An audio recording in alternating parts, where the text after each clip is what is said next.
Argentina ফ্যানরা হচ্ছে football fan বেসের যে রুলস রেগুলেশন আছে এক এক সময় এক এক পর্যায়ে নিয়ে যায়। এইবার হচ্ছে আবার অন্য পর্যায়ে নিয়ে গেছে।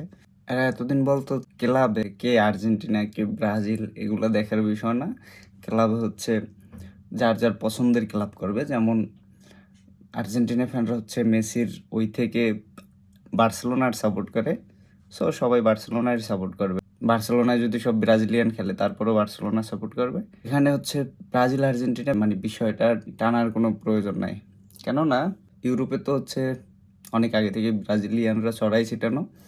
রিয়াল মাদ্রিদ ছাড়াও যদি কোনো ব্রাজিলিয়ানরা কোনো ক্লাবে খেলতো, এটা যদি হচ্ছে ব্রাজিল সাপোর্টাররা সাপোর্ট করে ওই ক্লাবের, তাইলে এটা নিয়ে হচ্ছে ব্যাপক ট্রোল হইতো, ব্যাপক কথাবার্তা হইতো। এখন বর্তমানে ইউরোপে আর্জেন্টিনার অনেক ভালো ভালো তারকা প্লেয়ার আছে বিভিন্ন ক্লাবে। এতদিনও ব্যাপারগুলো এরকম ছিল যে বার্সেলোনায় বার্সেলোনার সাথে খেলা পড়লে আর কোনো ক্লাবের সাপোর্ট করা যাবে না। এগুলো হচ্ছে ব্রাজিলের ফ্যান্সদের কাজ, তারা হচ্ছে ব্রাজিলিয়ানরা যেইখানে খেলে এটা সাপোর্ট করে।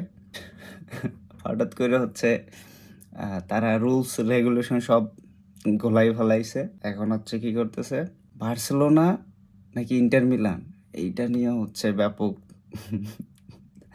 কনফিউশনের মধ্যে আছে।